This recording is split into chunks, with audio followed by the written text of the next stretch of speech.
The Kobalt Tools 500 on Fox is sponsored by non-drowsy Claritin allergy products. By Napa Auto Parts. Napa, get the good stuff. By McDonald's, score something good for breakfast. Try the new McSkillet burrito only at McDonald's. And by the new AT&T, your world delivered. 175 complete, 150 laps to go here in Atlanta. Clint Boyer leading Kyle Busch by 2 seconds. In the top 10, 3 Gibbs Toyotas, 3 Childress Chevrolets. Carl Edwards in a Ford, and Ryan Newman. Now, Clint Boyer just put the 15 car Paul Menard lap down. Paul had hung out on the lead lap for 175 laps, so he was actually having a pretty good solid day. He's still well in the top 20. But I want to show you a car that gives you living proof, never give up. Matt Kenseth started back in the 38th position, had to go to the complete rear of the field because of a transmission change. He went a lap down before lap 25.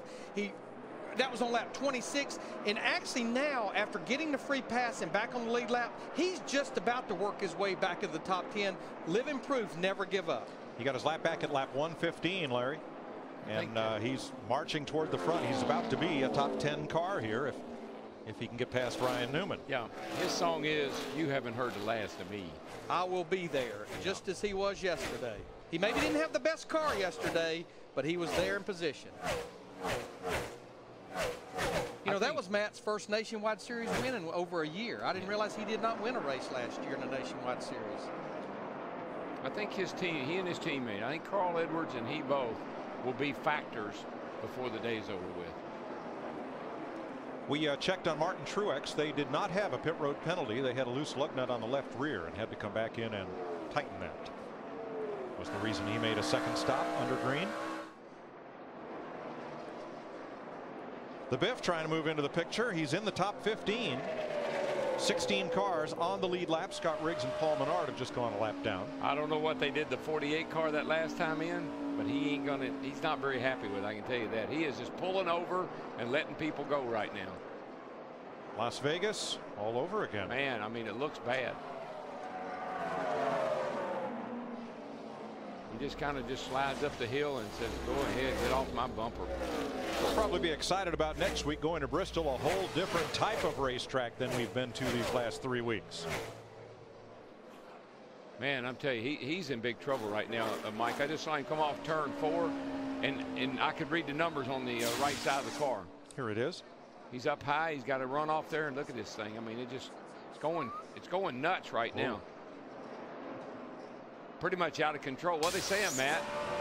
Well, he thought he was Jackie Chan with all the karate moves, the hands all over the inside of that cockpit because the car was so loose in the previous run in DW.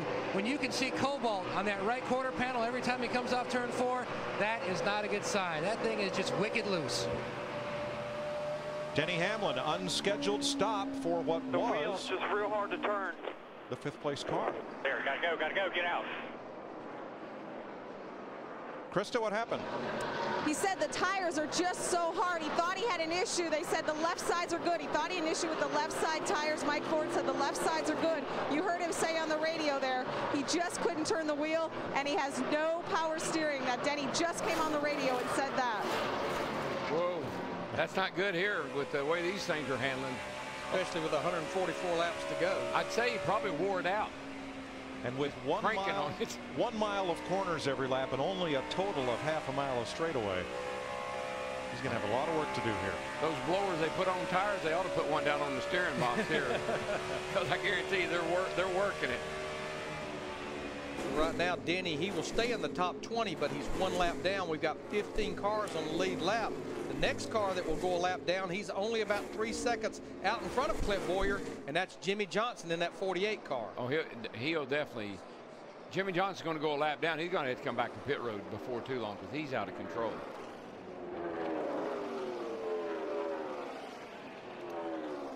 And I just thought, and I still believe, today was the day that we're really going to find out what that 48 team is made out of. They've been able in the past to just wave that magic wand that Chad's had in his toolbox over that thing and fix it, but apparently they lost the magic wand. Well, the Fords are rising to the front. Matt Kenseth, you remember, had to start at the back and got lapped early, and here's Edwards and Biffle. Edwards now in the top 5, Kenseth the top 10, and Biffle coming. I stand corrected on Matt Kenseth. I just got the information he did win one Nationwide Series race at Texas last year. And everybody got free fries on Monday. There you go, just like we will this Monday. That's right. Curly fries. Steve, how about third place Kevin Harvick? Mike, he just told crew chief Todd Berrier, he said, quote, I know it sounds silly, but I'm having to save my brakes right here. Well, it really doesn't. And I tell you a couple of things that I think these guys are going to be dealing with as we go forward with this car. You have to slow it down getting in the corner. It doesn't take a lot of brake. It takes a lot of brake when you're running 200 miles an hour. I'm not sure these guys have a brake package that is designed to run on a 500-mile race running 200 miles an hour using brakes. Yeah, you normally come here with a fairly light brake package. You don't want that unsprung weight. You start using more brake than you're used to. Then it can be hard on the brakes and you can wear them out. Well, I was going to note there a minute ago, I saw somebody, I can't remember who it was, it may have been Jimmy Johnson, how much brake dust came out of the front tires, out of the front wheels when they made their pit stop. Speaking of stops, Denny Hamlin was just in for an unscheduled stop that has dropped him off the lead lap and back to 18th. Krista? And this is really disappointing, Mike, for this team, because back on lap 115 after that stop, Denny came on the radio and said, guys, if we can fix this splitter problem, I think we have a car that can win. And just a further update, it was that right front that he had a problem with. You know, he's been having a problem driving that right front into the track so hard all day. That was where he thought he had the problem. Mike Ford said, your lefts are good. We're just going to change the right. So they made a 2-tire, a right side change. But again, the bigger problem now, no power steering. Yeah, I tell you, another car that's in trouble, we talked about him a minute ago, is that 48 car of Jimmy Johnson. He just gets lapped by Clint Boyer. There you see Robbie Gordon in the 7 car right now. Robbie's trying to fight to stay just 1 lap down. And look at Robbie. He is exciting to watch. It's like he's got a pair of rollers on the right side sheet metal, and that's about all that's keeping his fenders off the wall all the way around as he tries to battle Clint Boyer and get back one of his laps. He's fun to watch. He is that. Wall's in his way. If they just move it out a little bit further. Clint Boyer looking for his first top 15 finish of 2008. He's your leader in Atlanta.